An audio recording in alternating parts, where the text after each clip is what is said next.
You're nothing but a broken ATM, Dad. You swipe, it beeps, money comes out. Honestly, you're just a burden. Amy tilted her head, her voice quiet enough to be the wind slipping through a crack in the door, but loud enough for me to catch every word. Burden? The group's laughter erupted bright, brittle, and louder than necessary, like a fresh coat of paint slapped over a crack in an old wall. Josh sipped his Starbucks, Sam was texting, and Anna bent down to tie Noah's shoelace. All of them pretending the air hadn't just turned to glass. I clutched my worn leather wallet in my hand. I just swiped my Visa to pay nearly $5,000 for 5 rooms at this resort. The screen had flashed. Approved. The receptionist smiled as she handed me the keycards, her voice perfectly clear. Reservation holder, Frank Carter. 5 rooms, paid in full. At the zone but right behind me, my own daughter had called me a burden, and her family had laughed, leaving me standing there alone. I didn't answer. I just slipped the bundle of keycards into my wallet and gave a smile as thin as old fax paper. In my head, one line of text echoed, cold and clear as metal. Clause 7. Occupancy controlled by payer. They thought I was a burden, but I read the fine print. And paper never forgets.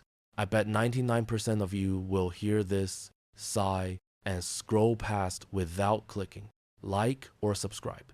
Even if it only takes a second. What time is it for you? And where are you listening? The Florida resort lobby was so bright it stung my eyes. Light from the glass chandeliers hit the marble floor like 1,000 coins dropped at once, glittering but cold. Wheeled suitcases rumbled past, the slab of rubber flip-flops cutting through the sound of the fountain, a sound that pretended to be applause. I stood at the check-in counter, my worn leather wallet in hand. Inside was the Visa, ending in 4,127. I just swiped it. The screen flashed, approved. I heard a small beep, a tiny sound, but it pushed another shard of self-respect back into a place that was already cracked. The receptionist nodded, her voice crisp and airy. Reservation holder, Frank Carter, 5 rooms, paid in full. I took the bundle of keycards, each tucked into a paper sleeve, printed with a pale green palm tree. 5 rooms, 5 keys, all in my name. When I turned around, they were standing in the cluster. Amy, my daughter, her face perfectly made up, wore a flowing turquoise maxi dress, looking like she'd stepped out of a travel magazine. Josh, my son-in-law, was sharp in the Ralph Lauren polo, an unfinished Starbucks cup in his hand. Josh said something I didn't quite catch. Then Amy tilted her head, just enough for her words to slip out like wind through a crack in the door, quiet enough to think I wouldn't hear, loud enough for me to catch every syllable. Finally, we're free of the burden. In the firstly all from this, as a phrase, burden, the word ricocheted off the marble floor like a stone skipped across shallow water. The echo was fast and sharp. The group erupted in laughter. It was a bright, brittle sound, louder than necessary. The kind of laughter used to cover a crack in the wall with a fresh coat of paint. The steel elevator door slid open, reflecting my image back at me. Gray hair, a wrinkled short-sleeve button-down. My shoulders slumped. A 66-year-old man who used to be comfortable on the ladder changing a light fixture. Now I was just an old tool, misplaced and forgotten. I said nothing. The receptionist's eyes flickered toward me. Her professional smile faltered for a beat before snapping back into place, but I saw it. It was the kind of social armor people wear when they smell a storm coming from a long way off. A couple from Iowa, their arms full of pool floats and Des Moines baseball caps, suddenly found the floor fascinating. Everyone had heard. No one wanted to make eye contact. They did what people do, they looked away, pretending to be absorbed by something else. Amy walked over and gave me a quick, hollow hug. It was a hug for the audience, not for me.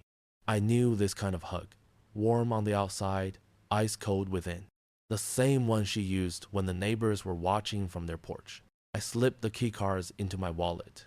I thought about Josh's birthday 4 weeks ago. I'd given him a $300 bottle of whiskey. He opened it at the table, poured it into crystal glasses, and raised a toast to self-made men, he declared.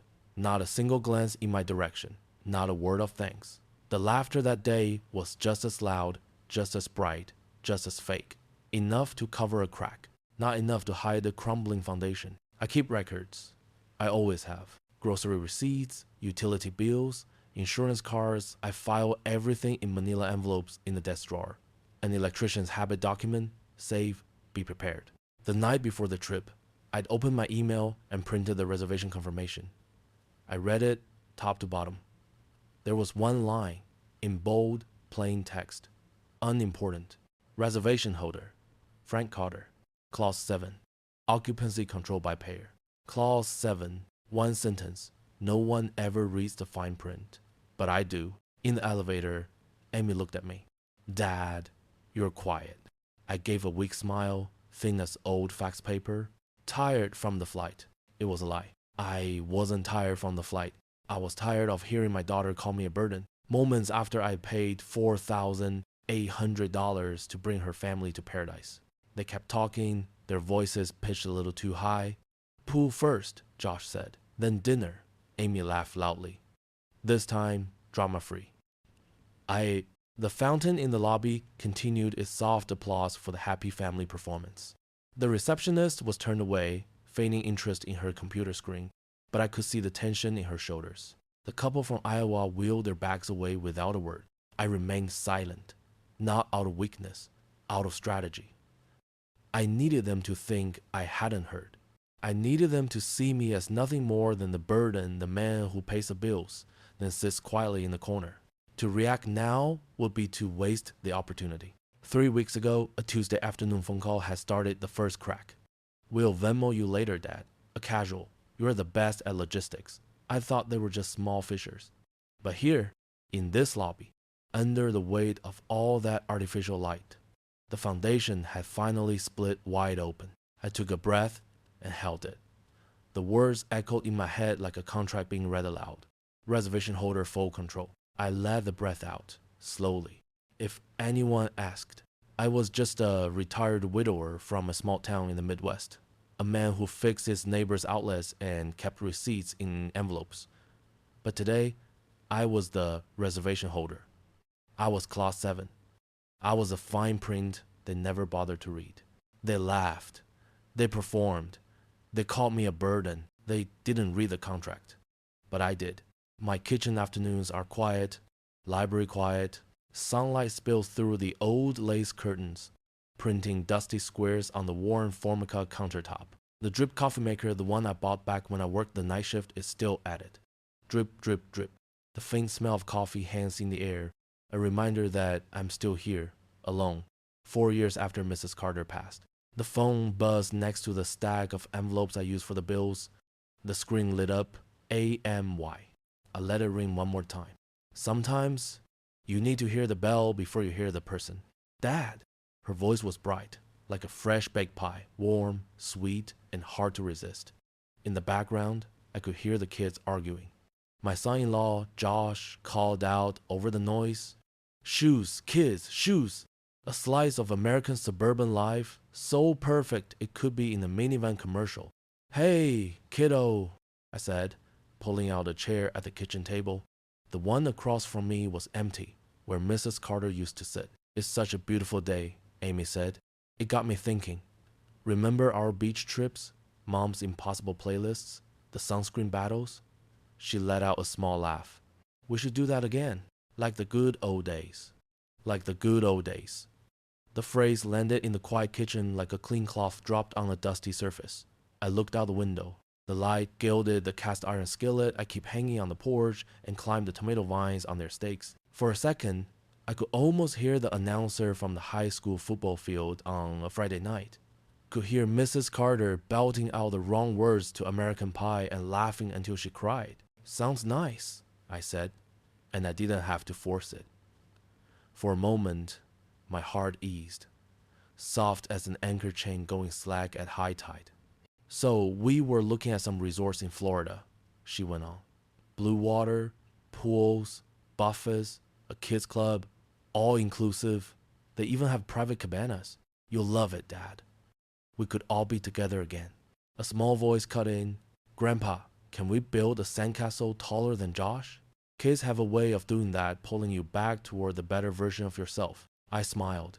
hearing my own voice say, "We'll build a whole city with trains and harbors." "See?" Amy said, her voice bright with victory. "I knew you'd love it." The cheerful sound almost made me forget the silence that followed the words "good old days." But then, like in any well-written script, the catch arrived.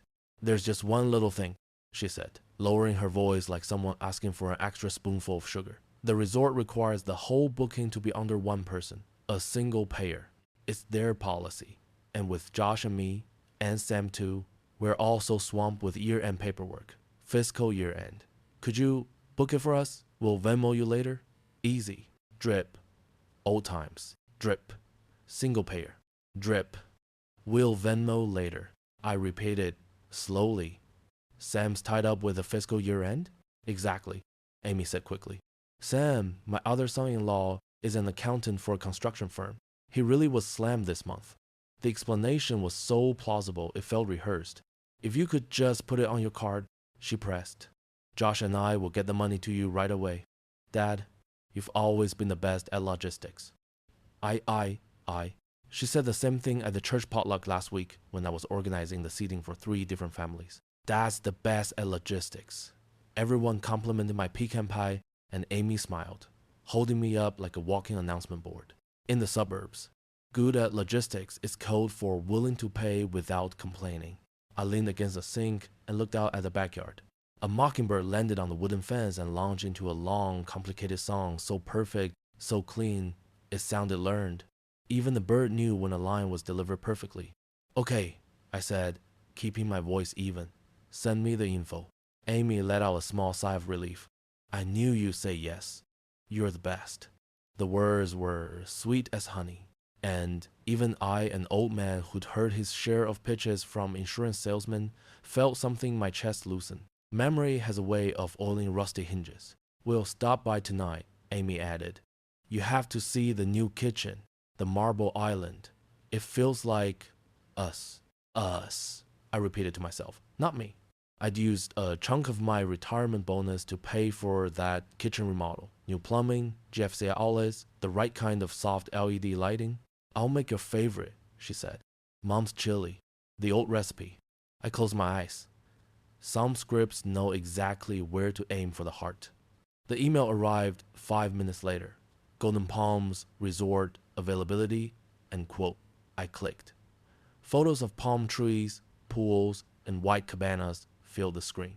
A bold headline, all-inclusive family plan. And the number, total $4,800. Deposit due now, 50%. Reservation must be placed under a single card holder. I scrolled down and enlarged the terms and conditions. I read every word, my brain switching back into electrician mode. Every clause a wire, every word a connection. Under the section titled Authority, reservation holder retains full control over occupancy and room assignment. Full control. My heart skipped a beat. It had been a long time since I'd used the word control in relation to myself. I opened the Notes app on my phone. Resort kids to Venmo before check-in. Follow-up free 5 p.m. I set a reminder. A small piece of evidence not for them, for me. A reminder that I hadn't let my guard down completely. The front door opened. Amy and the kids swept in, trailing a faint cloud of perfume. Josh followed, beaming, holding a Whole Foods bag like he'd sponsored the entire dinner. Amy dropped her purse on the counter and ran a hand over the new marble. Finally, she breathed. A space that feels like us. Us, not me. I smiled. It's something men my age learn to do, to smile at the right time, even when you know better. Did you book it? Amy asked, her eyes shining like a kid's on Christmas morning. I did, I said, holding up the printed confirmation email. Perfect, Josh said, quick and final. We'll Venmo you later this week. Thanks, Frank. You're the best. The phrase, "you're the best," echoed like a well-rehearsed soundtrack. Amy started the chili. The smell of sauteing onions filled the kitchen with a false warmth. I stood there for a moment, and in my memory, I heard Mrs. Carter's laugh. A real laugh, not like the slightly too loud one Josh used, when he toasted himself as a self-made man with the $300 whiskey I'd bought him. That night, I placed the printed email on my desk, right between the envelopes marked GAS and electric. I read the final line again, like a prayer. Reservation holder retains full control. This time will be different, I whispered into the dark. I wasn't sure if it was a promise or a warning, but when I turned out the light, the words still glowed in my mind, like a small, guarded flame held in the palm of my hand. I started with a homemade ledger, not a proper Excel file, just an old Google sheet I'd copied onto graph paper, because my eyes prefer paper to screens these days. In blue ballpoint pen, I made the columns: SSA plus pension, 1,900 divided by month. Gas, 86 average. Electric, 112 this season. Water, 38. HOA, 45. 320. Truck insurance, 92 meds, 64 MISC, 100. I did the math, scratching out numbers. That left me with about $1,043 if the month was quiet. I added a new line: kids trip. The number 2,400 glowed like a warning light. I considered pulling from my IRA. Penalties, taxes, paperwork, waiting. It would take too long. I had 2 days to secure the rooms. I looked at the wall clock. The second hand swept around its face like someone trying to keep a secret. I needed cash. Now, on the wooden shelf next to the stove sat a small navy blue velvet box. I opened it. Inside was the Seiko from 1978, its domed crystal covering luminous markers that had yellowed with age. Mrs. Carter had given it to me the year I made Journeyman. It had been through a lifetime of work. Sun, rain, the dust under a roof getting stripped, the wind from an industrial fan. I turned it over in my palm. The metal was warm, smelling faintly of machine oil. I went to the garage. The snap-on tools sat in their red case like a disciplined army. Needle nose pliers, wire cutters, the 3 divided by 8-inch socket set, the old torque wrench. The black handles were worn smooth by sweat and time. I ran a hand over the long-nosed pliers. The chrome on the tip was nicked, and my knuckles remembered the exact feel of the bolts they'd rescued. Some tools are more loyal than promises. I closed the lid. On the drive to Hayes Pond on 3rd Avenue, I left the radio off. I needed to hear the sound of the tires on the asphalt, like a pencil striking through a choice. A small bell tinged when I opened the door. The shop had a familiar smell: metal, plastic, and stale cigarette smoke. Mr. Hayes stood behind the counter, a man in his late 70s or early 80s. His shoulders stooped. He looked up, his eyes narrowing. Frank Carter. Long time. Mr. Hayes, I said, setting the toolbox on the counter and opening it like a chest from an old war. Need a short-term loan. He looked down. The way an old man looks at tools isn't like the way a young man looks at tech. It's slow, worn, respectful. He picked up the Seiko, turned it over, listening to its mechanical heartbeat. I unclasped it from my wrist. A soft click. In my chest, the sound was louder than every thank you I'd never received. A 78 Seiko, he said, like he was naming an old friend. He touched the snap-on pliers, his fingers trembling slightly with age, but I knew he could feel the weight. Chromes nicked, knuckles remembered. He mumbled a line so accurate it made me pause. How much? I asked. He didn't haggle. Old men don't haggle with other old men. He wrote the number on the carbon copy receipt without looking at me. $1,300. Then he looked up, his eyes a little watery. I know you'll be back for them. I nodded, my throat feeling tight. A man anchors his life to things so he doesn't float away. The watch on his wrist, the pliers in his pocket. I was cutting one of the lines. The pawn ticket was long, longer than the church sermon. Every inch of it was a witness. He tore it from the pad and counted out the cash, adding an extra $5 bill from his own pocket, the kind of money an old man keeps for his grandkids' ice cream. I put the cash in my wallet. It felt like dropping a handful of heavy ball bearings into my pocket. I walked outside. The afternoon sun hit me hard. I stood under the awning for a moment, letting the heat wash over my face. It smelled like metal dust and a vague, quiet shame, not because I was poor, but because a man shouldn't have to sell the things that have become extensions of his own hands.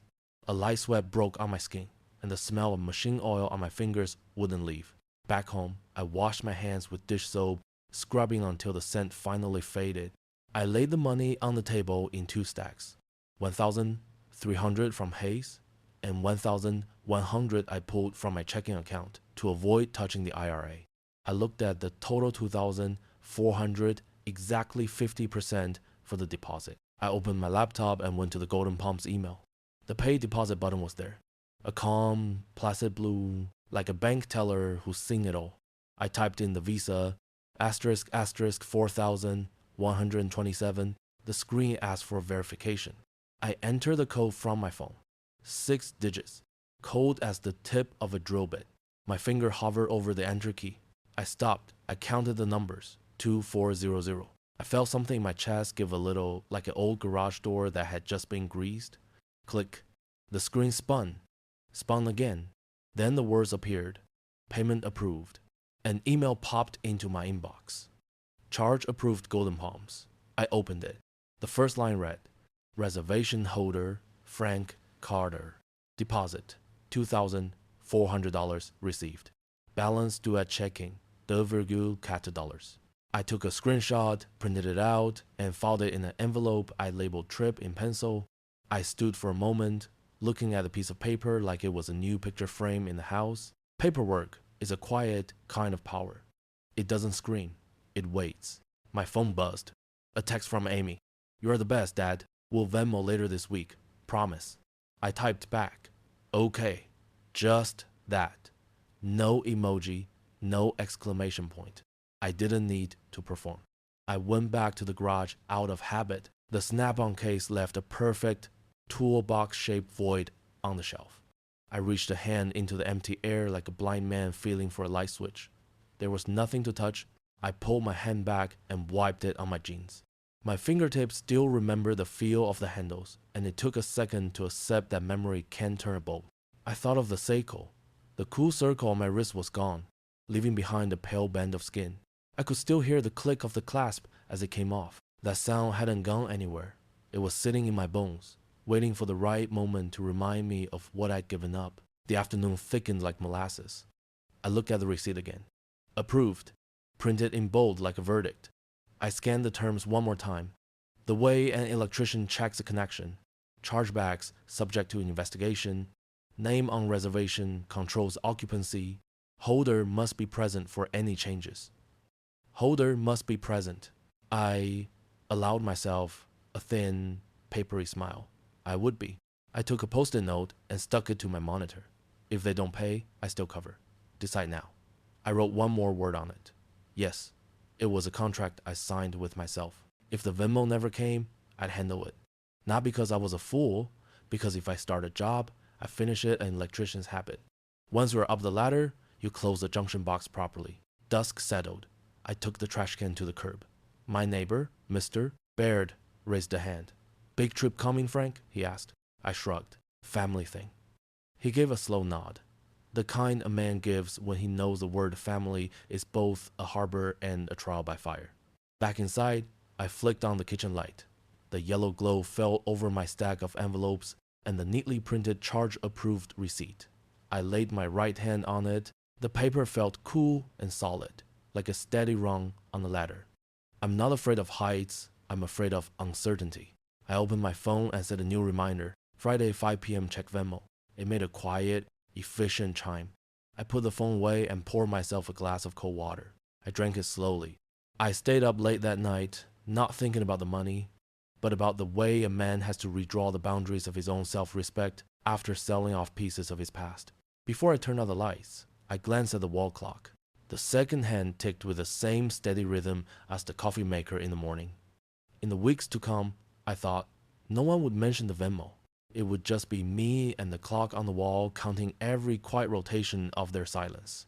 The wall clock in the kitchen became the soundtrack for the next 8 weeks. The second hand ticked off the seconds, and each full rotation marked another week my kids didn't mention Venmo. I'd sit under the yellow kitchen light, flip open my ledger, and add a new column, Trip Fund Paid. The page looked neat, but the silence in the incoming column was thick. Sundays at the farmer's market. I arranged the pecan pies on the folding wooden table. The chalk sign read, Grandma's pecan pie, $8 a slice.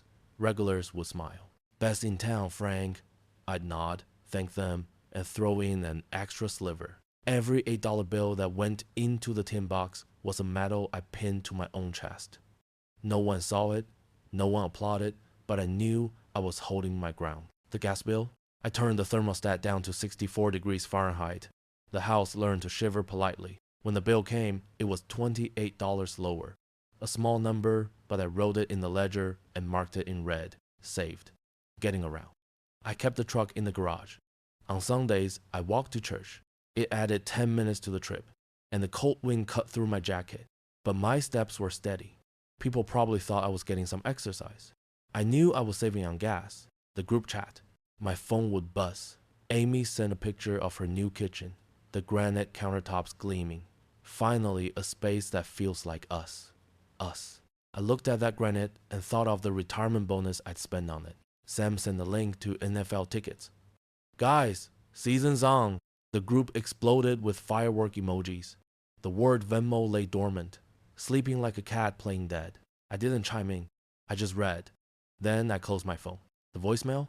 One evening, after some thought, I dialed Amy's number. It went to her machine. Beep. I left a message. This is Dad. It's Monday, 7:42 p.m. Just calling to confirm the transfers before check-in. Call me back when you get a chance. I kept my voice polite, brief, and clear. I knew I was leaving a piece of evidence. Paper waits. A voicemail waits too. The ledger. Every night, I'd open the book and make an entry. Campbell's soup, $1.49 on sale. Postage stamp for the HOA, $0.65. Gas saved $28. The numbers were simple and honest. They didn't know how to lie. Some days, I'd find myself counting along with the clock. Tick. Another week. Talk. Another, we'll sort it later, Dad. I learned to breathe with it. Inhale on the tick, exhale on the talk. It was a cheap form of self-hypnosis, but it was enough to get me to sleep. The day before we left, an email from Golden Palms arrived. Balance due at check-in, $2,400. I looked at the wall clock, my heart beating in time with the second hand. I took out my card and typed in the numbers. Beep. Approved. The screen lit up. Remaining balance settled. Reservation holder, Frank Carter. I printed the receipt, filed it in a new envelope, and marked it final paid. I sat for a long time, just looking at the paper. It felt cool to the touch, but my back was hot with anger. I wasn't angry about the money. I was angry at the deliberate silence. That night, I poured a glass of water and sat in the dark kitchen. I could hear the wind whistling through a crack in the window frame. 8 weeks of whistling wind. Not one word about Venmo. Not a single mention. Just me. The $28 savings on the gas bill, the slices of pecan pie, and the ticking clock. Stay out of the gray area, I whispered to myself. The paperwork tells the truth. The next morning, I wheeled my suitcase to the door. Golden Palms was prettier in person than in the pictures, but their group chat, that was a different kind of beautiful. The lobby of the Golden Palms smelled of chlorine, sunscreen, and polished wood. Florida sunlight streamed through the glass doors, casting patterns like ocean waves on the carpet. The sound of children laughing by the pool, the splash of water, the steady rumble of suitcases, everything was engineered to applaud happiness. I slid my visa into the machine. Beep. My name appeared on the screen. Reservation holder, Frank Carter. 5 family suites, all access. The receptionist hooked 5 palm leaf-shaped keycards onto a silver ring and handed them to me with a wide, practiced smile. Any changes must be approved by the reservation holder. You're all set for a wonderful vacation. I turned around. They were gone. Amy, Josh, Sam, without waiting, without asking for a key, without a backward glance. There were only strangers left, and an empty space where my family had been. Like a cheap magic trick, the main audience vanishes, leaving only the man who paid for the tickets. I clutched the bundle of keys and walked across the lobby. The fountain applauded steadily. The couple from Iowa, now in line, stared down at their shoes. The concierge in the corner of the room gave me a quick, polite, all-knowing glance. Service staff always smell the storm first. Grandpa? The voice was small, trembling. Mia was standing beside a potted palm tree. 17, her hair in a high ponytail. Her canvas slip-on shoes worn thin. She didn't hug me. She held out her phone. I have to show you this. The screen was lit up. The group name, Drama-Free Vacay. The cover photo was a blue beach, created by Amy. The creation date matched the afternoon she'd called to invite me on the trip. I looked at Mia. She swallowed hard. Mom added me to manage the kids' schedules. I had it on mute. I just unmuted it. She scrolled down, her thumb shaking like the truth does, right before it jumps. Black text on a white background. Each line was a switchblade. Old man paid. Keep him resting most meals. My heartbeat slowed. We'll swap rooms to our names for convenience. The white space on the screen seemed to stretch. If needed, dispute the charge for the last day. Resort won't fight small stuff. My throat was dry. PTA gala next month. Don't let Dad talk to anyone, please. The screen slid further. An image appeared. Cosigner, Carter, PDF. Got Dad's signature for the new line of credit. We're golden. A winking emoji. A legal shiv. Mia looked at me, her eyes wide with fear. Grandpa, I don't know what they're planning. You did the right thing. I cut her off. I didn't cry. I froze. The fountain kept applauding. The white towels, the pineapple cocktails, the bright smiles by the pool, the whole performance pretended to continue.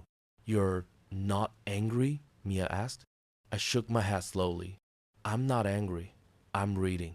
I scrolled up and down the chat, the creation date, the timestamps, every entry lined up perfectly with every phone call, every text, every promise. They didn't know that for an electrician, every circuit has to connect to the right terminal. And once the diagram is clear, all you have to do is flip the main breaker and the lights go out. Grandpa, Mia said, should we confront them now? No.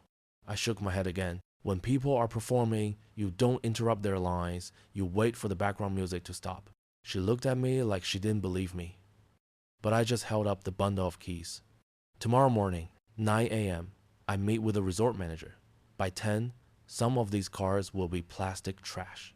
We rode the elevator up. The polished steel reflected our image. An old man, a teenage girl, and a bundle of key cards like 5 chess pieces, waiting to be swept off the board. Room 303 smelled of bleach and fresh linen. I set the key cards on the desk and lined them up. Each one was a piece of evidence. I printed the emails again. Balance paid $2,400. Reservation holder, Frank Carter. Clause 7. Occupancy controlled by payer. I slid the paper into an envelope. On the outside, I wrote Clause 7. Paper doesn't scream. It waits. My phone pinged. A message in the main group chat. We're at the pool. Dad, order room service if you're tired. Dinner later. I saved the screenshot. No emoji, no exclamation point. Just the voice of the script. I texted back, enjoy, don't worry about me. Mia watched me. Grandpa, you're really sad, aren't you? Yes, I said. But sad doesn't help. Clause 7 helps. Outside, the resort glowed like a commercial. Inside the room, the envelope marked Clause 7 sat on the desk, quiet as a light switch waiting to be flipped. I woke before the alarm. Outside, the ocean was the color of steel. I took a cold shower, gave myself a close shave, and opened my suitcase. At the very bottom lay the navy blue suit I'd worn to Mrs. Carter's funeral. It still fit the way grief always does. I zipped it up, smoothed the lapels, and put on the old gray tie. It was a ritual, not for appearances. To remind myself, today was about the paperwork. Mia knocked at 8:40 sharp. She had her backpack on, her hair pulled back neatly. I'm coming with you, she said. It wasn't a question. It was a statement. I nodded. We walked through the lobby. The air smelled of chlorine, sunscreen, and fresh waffles. The fountain was still applauding.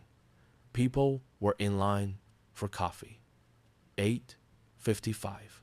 I glanced at the wall clock. Everything at the resort ran on a schedule. So did I. The manager's office was at the end of an administrative hallway. Frosted glass door, a stainless steel handle that was cool to the touch. A man named Miguel Anderson stepped out to greet us. He was about 45, with a crisp white shirt, a slim tie, and a professional smile, but his eyes didn't look away. "Mr. Carter, please, come in." His voice was low and unhurried. The office was clean, with a window that looked out onto a garden of palm trees. On the wall were safety awards and framed Employee of the Month plaques, all hung as straight as a row of inspected circuit breakers. The desk was immaculate. A printer was asleep in the corner. "The front desk gave me a brief overview," Miguel said, "but I'd like to hear it from you. Take your time. There's no judgment here. We have a process for this." "And is this, I laid the envelope on his desk, the payment received emails, the screenshots of the group chat, the printed terms with clause 7 highlighted in pencil, and the audio file of the voicemail. I kept my story brief and factual. The invitation, the deposit, the final balance, the drama-free vacay group, the cosigner, Carter, PDF file, the plan to swap rooms and dispute the last day." Miguel didn't interrupt. He examined each page the way an engineer reads a blueprint, noting the corners, the text, the timestamps. "Do you have a record of the card number used for payment?" he asked. "Visa, 4,127. I pushed the charge approval slip across the desk. He nodded, typing a few keys. His mouth said little, but his hands did the talking, pulling up transaction logs, cardholder names, hotel policies. "Mr. Carter," Miguel said, "I'll be direct. We've seen this before. Children forget who pays the bills. They think a resort is a stage for their performance, and the reservation holder is just a prop. Not here. Here, sir, your words are the electricity. We just connect the wires." He turned his monitor toward me. It displayed a document titled Addendum to Reservation Agreement. The heading was bold, clear, and unadorned. Below it were numbered clauses. "Exclusive authority. Reservation holder retains full control over occupancy, room assignment, and access credentials. Immediate effect. Resort staff shall follow holder's written or recorded instructions without need of third-party consent, modification, and cancellation. Holder may suspend, reassign, or cancel any subset of rooms at any time. Security and compliance. In case of guest misconduct or attempted chargeback, resort may coordinate with security and legal as needed. Notice, holder may set time triggers for credential deactivation." Miguel tilted his head. "I added the time trigger clause at the recommendation of our legal department. You can specify the exact hour, 10 if you wish. The keycards will go to sleep at that precise moment." It wasn't a threat. It was a neutral description of a consequence. "Why is the resort willing to move so quickly?" I asked. It was a fair question. "Because chargebacks are a nightmare," Miguel answered. "This addendum puts us on the same side as the person who paid. And, I don't like watching good men get turned into luggage racks for their children's amusement." A soft knock. The door opened, and a middle-aged woman in a blue blazer stepped in. Her name tag read Marisol, notary. She set down her ledger and her seal. "I can notarize this immediately," she said. Miguel pushed a pen toward me. "Read it carefully," he advised. "No rush." I read it, slowly. Then again, exclusive authority. I paused on the word exclusive. A slight tremor in my thumb. I thought of the empty space on my garage shelf where the Snap-on case used to be, of the soft click as the Seiko 78 came off my wrist at Hayes Pond, of the 8 weeks of wind whistling through a 64-degree house. All of it had led me here, to this air-conditioned room, to this addendum, to this notary's seal. I signed. The F was the hardest letter. My hand wavered at the start of the stroke, then found its footing on the R. The signature stood straight on the final line. Marisol stamped the document. Thump. A deep, final sound, like a hammer striking an anvil. Out in the hall, a housekeeping cart was rolling by. It seemed to slow for a moment, as if it had just overheard a verdict. Miguel filed the original and sent a scanned copy to my email. Addendum executed. He spoke slowly, giving each word its weight. Breathing on addendum executed. Breathe out on exclusive authority. I gave a small smile. So did he. Two men of process, recognizing each other. Now, Miguel asked, when would you like to implement this? 10 a.m. sharp. I didn't hesitate. I want the keycards for rooms 301, 302, 304, and 305 to cease functioning at 10. I'll keep 303. Miguel typed into the system. Done. I'll set the 10 trigger. At 9:55, the system will ping our security team. They'll be stationed at a distance, discreet, but close enough to intervene if anyone gives the staff trouble. I added, at 11, have guest relations invite them to the front desk for an explanation. The reason should be brief. The reservation holder has modified the occupancy terms. Miguel made a note. I'll ensure they use that exact phrasing. One more thing, I said. If they wish to speak with the reservation holder, they can be directed to room 303 on the condition that they are civil. Any threats or shouting, and they'll be referred to security. Understood. I'll use a... Mia sat beside me in silence, her eyes following every line. She asked in a whisper, Grandpa, are you sure? Yes, I looked at her. You see, paper doesn't scream, it waits. And when the time comes, it executes. Miguel placed an envelope on the desk. Inside was the addendum, the original terms, and a printed trigger schedule. Key deactivation rooms. 301 divided by 302 divided by 304 divided by 305 10 a.m. Holder contact. Room 303. Manager meeting completed in Feierabend. Notary Marisol Alvarez. We'll brief the front desk and the concierge, Miguel said. A note will also be placed on the file. Any request to change room names, modify card information, or process an early checkout will require your personal, in-person approval. I stood and shook his hand. His grip was warm and firm, without any showmanship.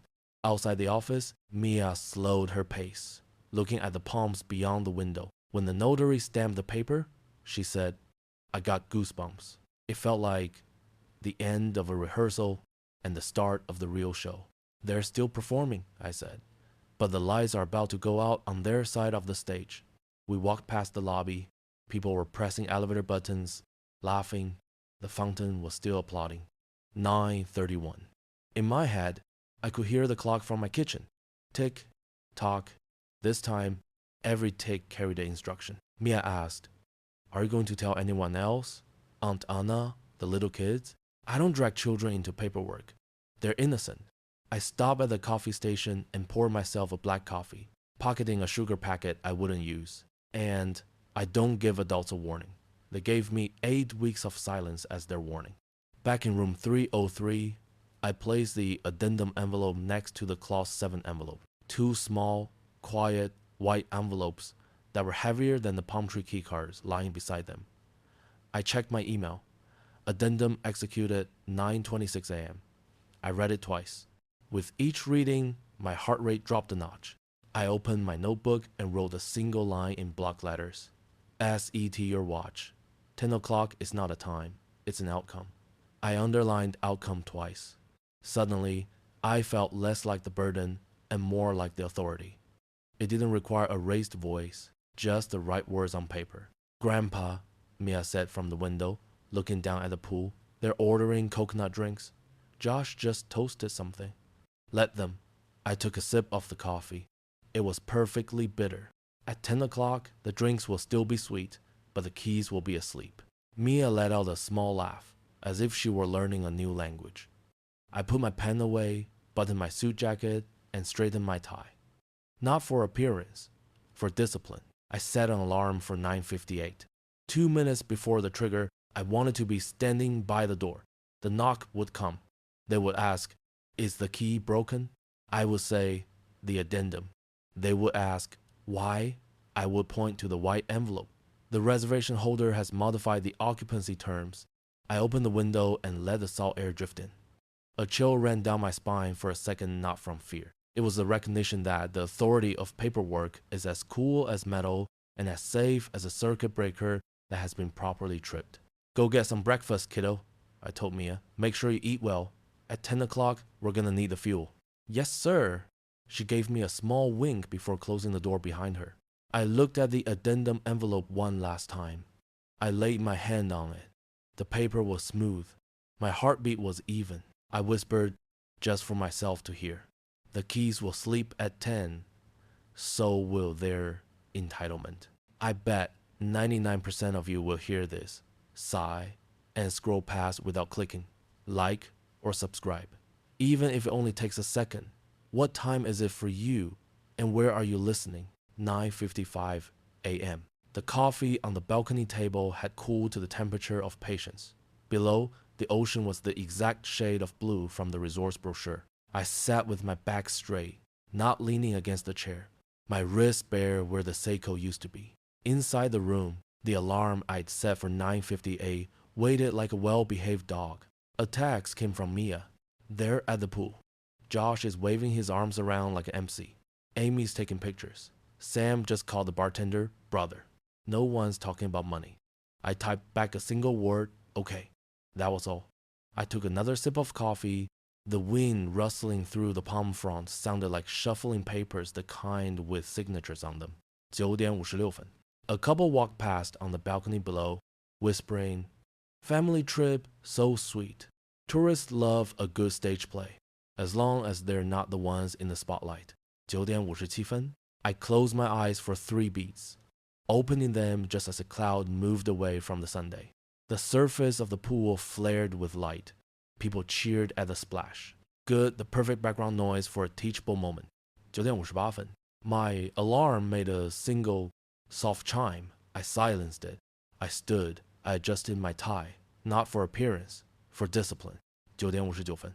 I looked at the wall clock in the room. The second hand swept across its face like a blade through soft butter. I said, quiet enough for only me to hear. You're not being cruel. You're being precise. 10 a.m. sharp.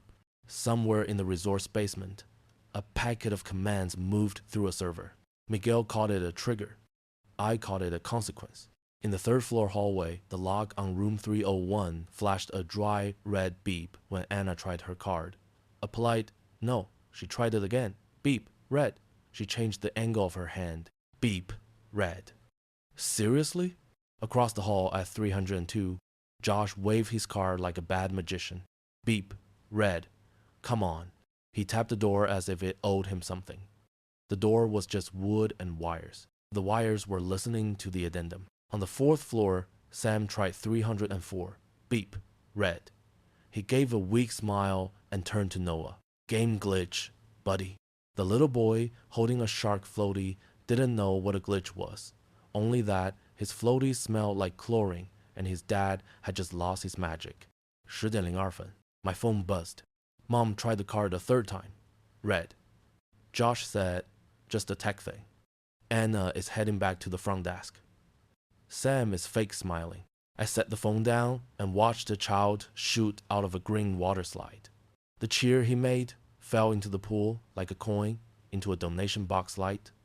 Happy and irrelevant. 10:05分. The resort lobby was starting to get an audience. Guests slowed their rolling suitcases as they passed the front desk. They listened without seeming to listen. It's a common skill in polite society, enjoying scandal with an air of moral detachment. 10:07分. A text from Mia. Mom is talking in her loud, fake, cheerful voice. It's just a faulty keycard. The receptionist is giving a textbook perfect smile. She's typing. Then she asks, you're in rooms 301, 302, 304, and 305? Mom nods. The receptionist is looking at her screen for 1 beat too long. I read it slowly, the way I used to read an electric meter, the numbers ticking up steadily. 10:11分. Another text.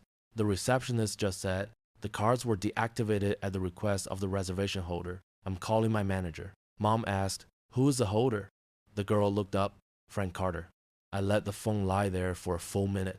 That minute was exactly the right length for a quiet moment of satisfaction. No more. 10:14分. I poured more water into my glass. The surface trembled slightly. I looked at my reflection. A man who had sold his Snap-on tools, unclasped his 78 Seiko, and set his thermostat to 64 degrees for 8 weeks. That man was breathing easier now. 10:16分. The lobby was getting louder. Amy's voice rose. There must be a mistake. We're a family. We can sort this out later. The receptionist. I understand, sir. But as per the contract, all changes are at the discretion of the reservation holder. I've called my manager. Though they farge. The phrase, as per the contract, landed on the marble floor like a few heavy stones. Passers-by heard the word contract, and suddenly everyone was an adult. 10:20. My phone rang. Sam, I let it ring for half a second before answering. Dad, something's wrong with the keys. Can you come down? That's strange, I said, my voice full of innocence. Maybe ask the front desk? The reception says I'm just getting changed. I cut in gently. They'll help you out. I hung up before the word holder could find its way out of his mouth. 10:22. Security is here. Polo shirts, calm faces. Standing one step back, professional. Josh lowered his voice immediately.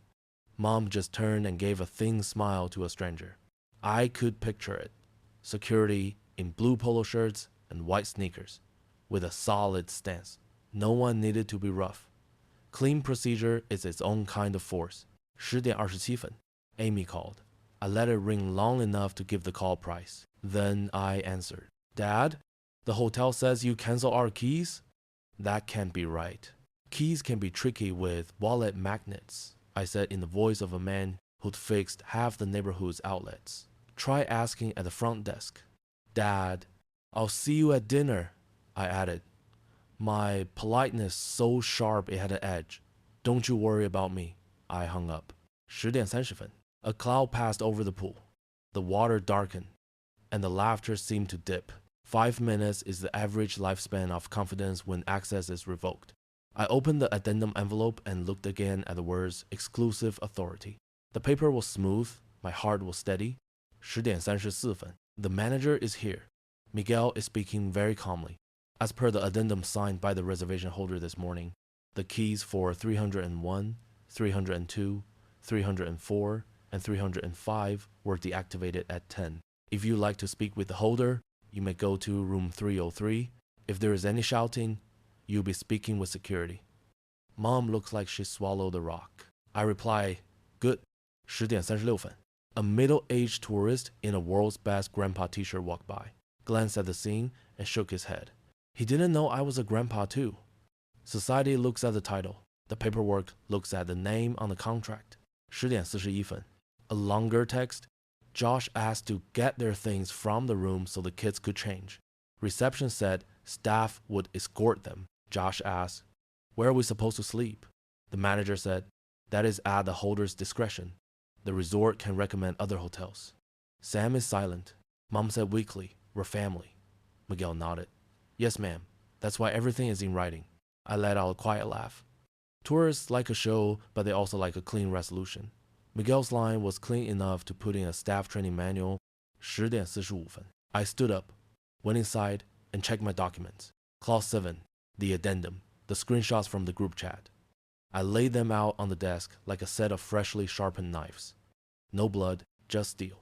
10:52. Security knocked on the door of room 301. 3 light professional taps. Good morning, housekeeping with the manager. Their announcement was polite. This room has been deactivated at the holder's request. Please proceed to the lobby. It wasn't an eviction. It was the language of process. 10:57. The lobby was quieter. The audience had changed shifts. A new group of guests wheeled their suitcases past, asking in low voices, what happened? Something with the reservation. Oh, the vague satisfaction of witnessing silent justice. 10:59. I poured more water. I thought of the long-nosed pliers and the empty space they'd left in the toolbox. That space had just been filled by a line of text. Strange. My hands felt light. 11 a.m. The staff and security completed their rounds. They were fast and polite. I appreciate professionals.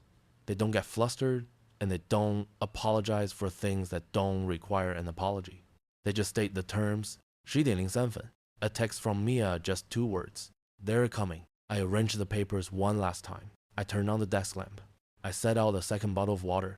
I opened the curtains. The ocean was still blue. The resort was still applauding. The main breaker had been thrown. 11:05 3 knocks. Not hurried, not polite. The tense knock of someone who believes they've been wronged. I opened the door. Amy stood in front, her face pale. Josh was behind her, his lips a thin line. Sam held his phone, hands in his pockets as if they might produce an excuse. Anna held Noah's hand, her eyes scanning for a bigger adult to blame. Dad, Amy began, trying to smile. There's been a misunderstanding. Come in, I said. Sit. It clicked off the app, sir. They entered like a blast of hot air. I pointed to the chairs, the water, the papers. Mia stood to one side, phone in her pocket, silent as a landmark. I didn't hold anyone's gaze for too long. I was looking at the names on the paper. Reservation holder, clause 7, addendum executed 9:26 a.m. I was looking at the time on the clock, 11:06. I spoke softly, just loud enough to be heard. You want to talk about keys? I want to talk about authority. Wife my. Outside, the fountain continued its steady applause. Inside, the educational part of the vacation had begun. 11:05 a.m. 3 knocks. Hurried. Uninvited. I opened the door. They entered as a single unit. Anger is always braver in a pack. Amy led, her lips pale. Josh was close behind, shoulders tense. Sam avoided my eyes, his phone buried in his pocket. Anna held Noah's hand, gripping it too tightly. Mia was standing by the corner of the desk, as still as a landmark. She gave me a tiny, affirmative nod. You canceled our rooms? Amy's voice was high, straining for politeness, but the edge of the blade showed. Correction, I said, gesturing to a chair. These were never your rooms. Sit. They said not out of obedience, but from the instinct to grab onto something when the floor has just slid out from under you. I pulled out the chair opposite them and sat up straight. The table between us was as empty as a frozen lake. I placed the envelopes on its surface. I opened the flap. The papers slid out in a neat stack. Stop, read, then speak. I slid the first page across. Payment received deposit $2,400. Balance $2,400. Reservation holder, Frank Carter. Amy looked at it. Her chin receded a fraction of an inch. Josh furrowed his brow as if trying to read Latin. Sam swallowed hard. The second page, terms and conditions.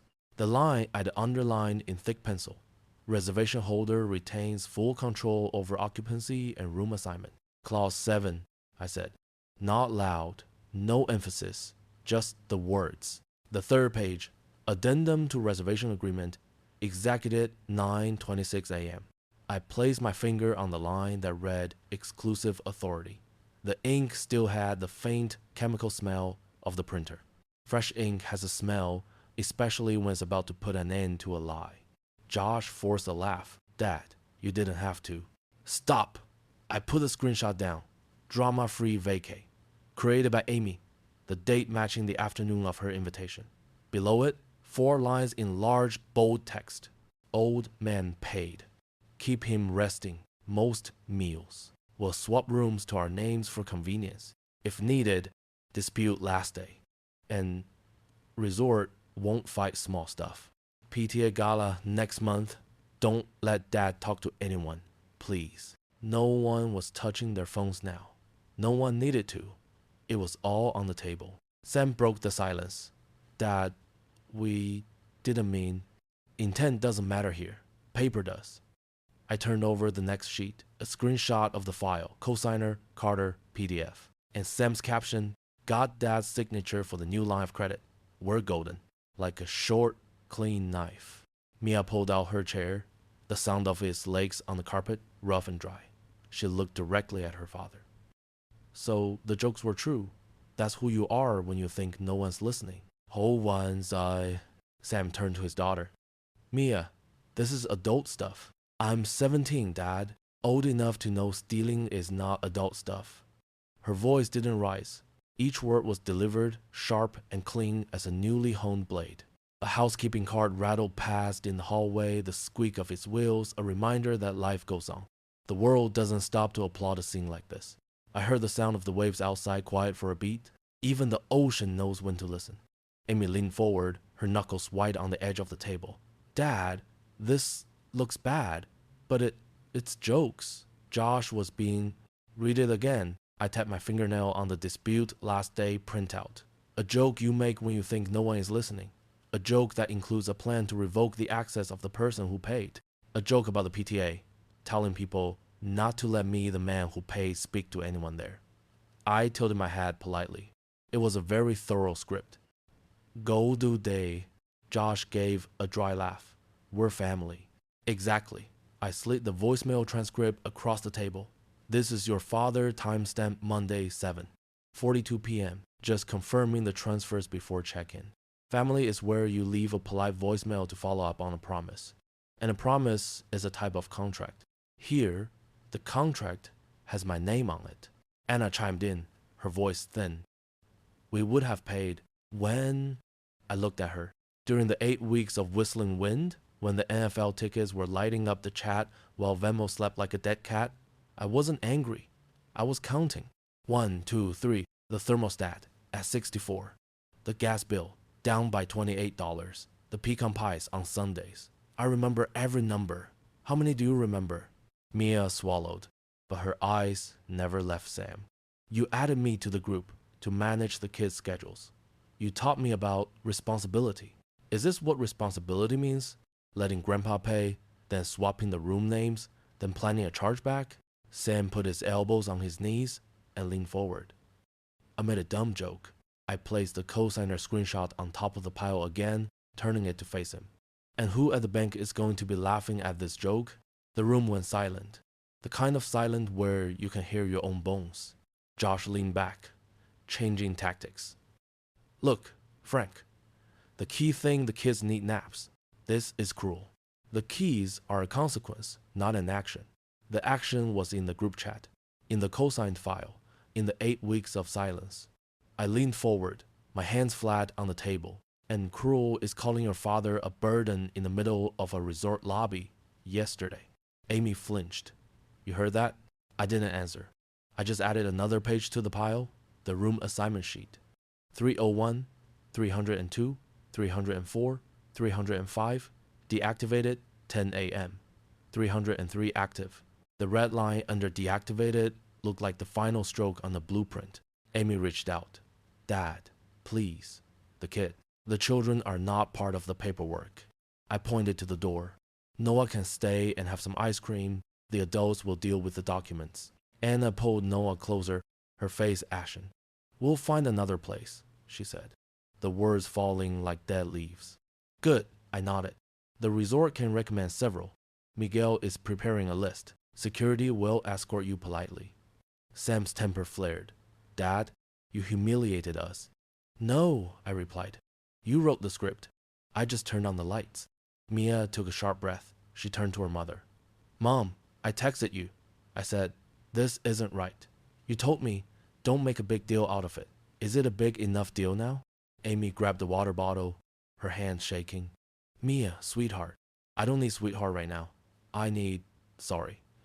Each of her words was a nail driven home. Say sorry to Grandpa. No one spoke. I let the silence do its work. Closing your mouth, letting the silence talk. I counted. 1, 2, 3, 4. Sam lowered his voice. Dad, what do you want? A late question. Better than never. I want the truth. I touched the tip of my pen to the chat printout. Old man paid. Who wrote that? Josh looked at his shoes. Dispute? Last day? Who wrote that? Sam's lips formed a thin line. Swap rooms? Who suggested that? Amy closed her eyes, then opened them and said, slowly, I did. Good. I nodded. The truth now has a name. Noah tugged on Anna's sleeve. Mom, can we swim? A child's voice can be like a dull knife. Anna swallowed and shook her head. Not now. I arranged the papers into 2 stacks, legal and moral. Legal, the terms, the addendum, the payment records, the screenshots. Moral, the voicemail, the word burden, the 8 weeks of wind. The 2 columns were as distinct as the phase and neutral wires. All that was left was to flip the switch. Josh leaned back, his tone shifting to a plea. Frank, give us tonight. We'll get cash. We'll... No. I cut him off. No extensions, no negotiations. I pushed the addendum to the edge of the table. And don't try swapping room names for convenience. That convenience is over. Sam opened his mouth, then closed it. The sound was as final as a click of my old Seiko. I looked him dead in the eye. The line of credit, I said. Nothing more. Fear flickered across his pupils. I saw it. Dad, he started. Not yet, I said softly. That part comes later. Mia looked at me. She understood. She turned to face them, drawing a line for the first time. Grandpa's not alone. I'm here. Their collective mental fire alarm gave a dry, choked beep. I heard it. I didn't turn it off for them. In the hallway, the housekeeping cart passed again. Life doesn't applaud. It just continues. Amy rubbed her hands on her pants, her eyes red. Dad, I'm sorry. The apology was standing at the end of the driveway. I waited. Would it come inside or turn and run? What are you sorry for? I asked, my voice flat. She swallowed. For talking about you like a burden. For the group chat. For the money. For the cosigner. She looked at Sam, her eyes hardening. For letting Sam use your signature without asking. Josh looked stunned. Sam gritted his teeth. Amy. No, Sam. Amy turned back to me. Enough. A small shift. Not a revolution, but real. I nodded. Good. That's step one. Josh laced his fingers, trying to regain control. So, what now? What now? I placed a small business card on the table, Miguel's. On the back, I written, front desk, 2 p.m. to retrieve belongings under staff supervision. I pointed to the time, 2 o'clock. Go downstairs. Get your things. Security will be present. The front desk will recommend other hotels. R is our load. Sam narrowed his eyes. Dad, come on. No. I pointed to clause 7. This is not a conversation. This is a condition. Mia let out a long, slow breath. I saw her shoulders relax. A piece of my own self-respect settled back into place, like a tool clicking into its designated spot in the case. I stood and gathered the papers. Tonight, I said, I'm having dinner with Mia. You are on your own. Tomorrow, at 9 a.m., I have an appointment. I held Sam's gaze for 3 seconds. At the bank. The color drained from Sam's face as if someone had pulled the plug. Noah looked at his father, confused. I don't explain things to children. I don't drag children into paperwork. Amy stood first. Dad, can we? Time's up. I opened the door. It wasn't an eviction. It was the end of a scene. They filed out, one by one. Their anger had shrunk into exhaustion. Their humiliation had dissolved into worry. The hallway swallowed them. The ocean outside was still listening. Mia stayed behind, touching my arm very gently. Grandpa, you okay? Okay, I said. And this time, it was true. I closed the door. Silence. I sorted the papers into 2 envelopes and sealed them. One I labeled hotel, the other bank. I placed the bank envelope on top. It was light, but in my head, it was heavier than the entire resort. They thought losing the rooms was the worst part. The rooms were just the rehearsal. The main event? A different signature.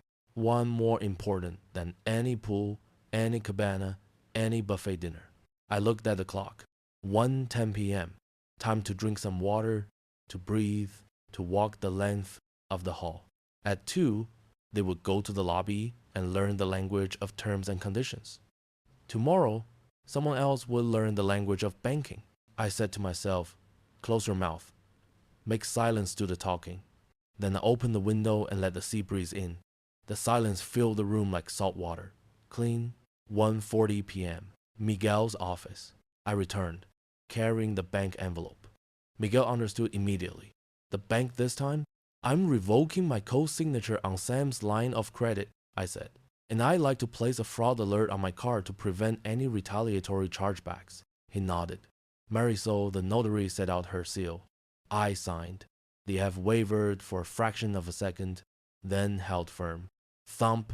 Miguel faxed, scanned, and sent the documents directly. At 9:12 a.m.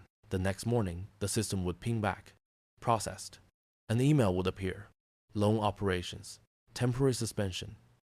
A single brick pulled from the wall. The first domino. 2:10 p.m. The call with the fraud department. I stood in the hallway. The voice of Carmen, the specialist, was clear and professional. We've added a note to your file, sir. Anticipated family dispute, no charge. Reversal permitted without verbal confirmation from cardholder Frank Carter. All there said. An email landed in my inbox. Fraud alert added confirmed. I didn't smile. I just exhaled. The paperwork was doing its job. 2:40 p.m. Mia's laptop. A black USB drive. A file named Josh. Expenses XLSX. The numbers jumped off the screen. Steak dinners for $420. A couple spa day for $360. Liquor for $295. An Apple Watch listed as office supplies. The PTA needs to see this, Mia whispered. I nodded. She drafted a short, professional email. The subject line read, regarding the PTA treasurer candidacy of Josh Miller. The attachment, Josh expenses, PDF. A single click. Send. 7 p.m. The Palm Buffet. The resort glittered. Mia and I sat at a separate table, eating salads and drinking iced tea. The family was huddled in a corner. There was no laughter. 7:22 p.m. Whispers started to spread like a draft. Isn't that the guy? 7:24 p.m. An email reply from the PTA president. Thank you for the documentation. Bodies dance. Forwards. Colder than any indictment. 7:40 p.m. Josh shot to his feet, his phone glued to his ear, his face crimson. They want a conversation with the board. Amy bit her lip. Anna let her hair fall across her face. 7:50 p.m. Sam took a call. I watched his jaw go slack. Suspended? But payroll's Friday? He did what? 60 days under review? He closed his phone, his shoulders collapsing. The second domino, 8:15 p.m. Inside the restaurant, the four of them sat in a dead silence. Josh stared at his hands, which were trembling. Sam looked at the ceiling, his lips a thin line. Amy clutched her napkin. Anna was perfectly still. A nearby table was murmuring. Receipts? Some kind of scandal. The word receipts was a shiv now. Mia put her hand on mine. You don't have to say a word, Grandpa. The paperwork did it for you. I nodded. The truth was just falling on its own, like bricks from a compromised wall. 9:10 p.m. The beach. The waves rolled in, steady and calm. An email notification from Carmen. Fraud alert is now active. Another from loan operations. Account status. Suspended. 3 words. Withdrawn, suspended, under review. Each one had removed another brick. Their building was coming down without me having to touch it. I just sat and breathed and listened. 11:58 p.m. The balcony of room 303. A text message. Dad, can we talk? No name, no greeting. I didn't answer. 12 a.m. 3 knocks on the door. Not the rhythm of anger this time. The rhythm of a supplicant. I opened it. Amy, her eyes swollen.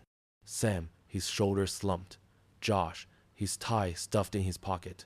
Anna, silent at the back. Saturday, I placed the bank envelope on the table, my hand resting on it lightly. Tomorrow, I said, there's 1 domino left, and it's bigger than this whole resort. Mia stepped out from the other room and stood beside me.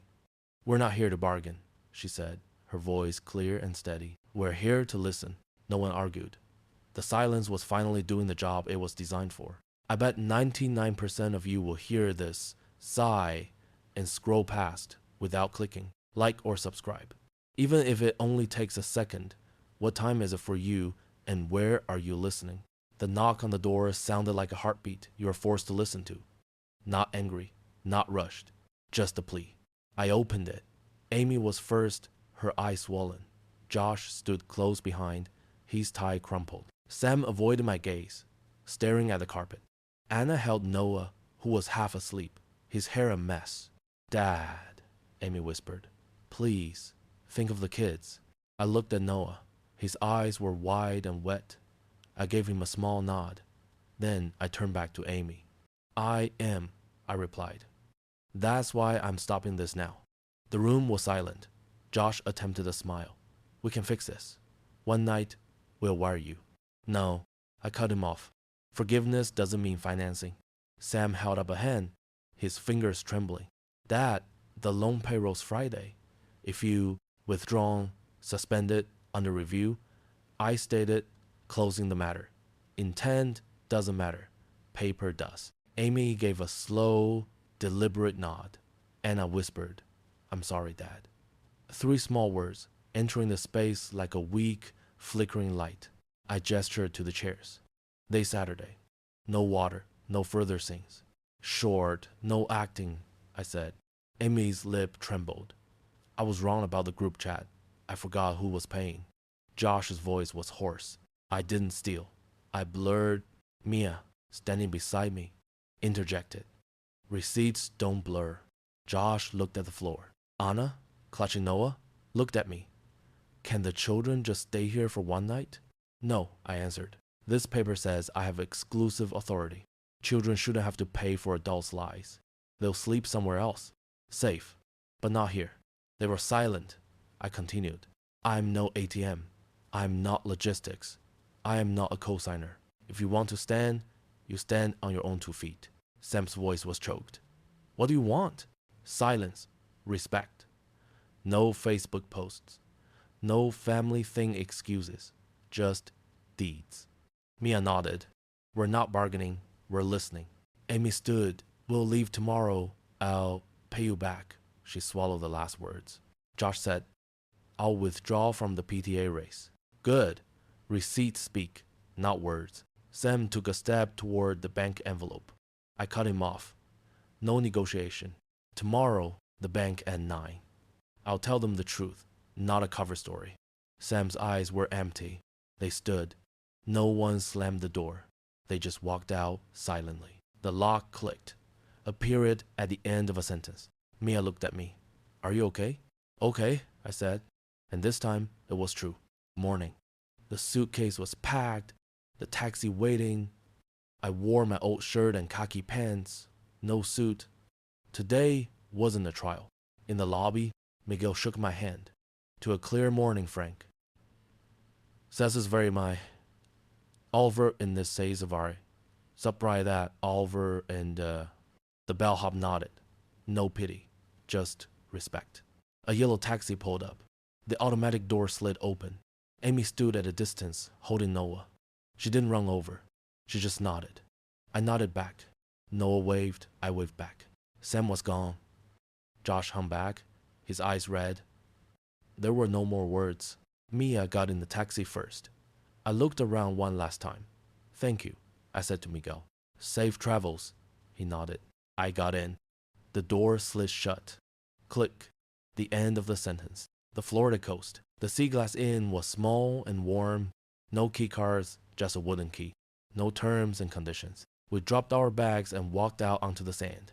The morning was cool. The waves were gentle. Mia started building a sandcastle. I helped, digging a moat. Do you have any regrets? She asked. No, I regret waiting so long to have no regrets. She smiled. That's one for the books. We sat and watched the sandcastle. The tide started to eat at its edges. A wall collapsed. Mia moved to fix it. I touched her shoulder. Let it be. It was meant to be beautiful, not to last. We watched in silence as it dissolved. The whole story dissolved with it. My phone buzzed. A text from Sam. Dad, I'll meet with the bank. Alone. From Amy, we've checked out. We'll figure it out. Sorry. Good. Silence works. Mia picked up a seashell and put it in her pocket. A souvenir. Yeah, I said. To remind us that some things are beautiful, even if they're brief. We went to get breakfast. I said, write the letter to the PTA. No drama. Just the facts. She smiled. I love my family. I don't love what they did. Here are the receipts. Good. The waves crashed. I heard a rhythm I recognized from long ago. The peace was back.